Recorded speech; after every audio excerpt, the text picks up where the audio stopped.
অবাস্তবভাবে সে যখন আমরা এই ইন্টারভিউটা দিয়েছিলাম তখন কিন্তু তার সাথে আমার একটা ভালো সম্পর্ক ছিল, কোনো ঝগড়াঝাটি ছিল না, আমরা ভালো একটা সিচুয়েশনে ছিলাম, বন্ধুত্বপূর্ণ সম্পর্কের মধ্যে ছিলাম, যেখানে সে নিজেও বলেছে সে আমাকে কি বলেছে আপনি বলে দেন, সে আমি যদি বিয়ে করি সে আমাকে কি দিবে বলেন, ওরটা মনে রেখেছেন আমারটা মনে রাখেন নাই কেন?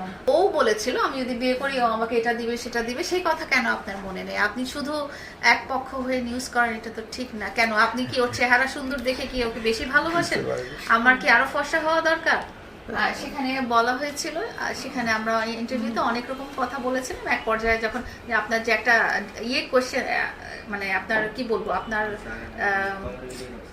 আপনার নিজস্ব যে কোয়েশ্চেনটা থাকে যেটা আপনি প্রিন্স মামুন এবং আমাকে করেন যে আপনারা কবে বিয়ে করছেন, মানে বিয়েটা আপনার কাছে খুব প্রায়োরিটি, তো ওখানে ও বলেছিল যে সে আমি যদি বিয়ে করি সে আমাকে অনেক কিছু দিবে, সেই হিসেবে আমিও বলেছিলাম যে সে যদি বিয়ে করে তাকে আমি অনেক কিছু দিব।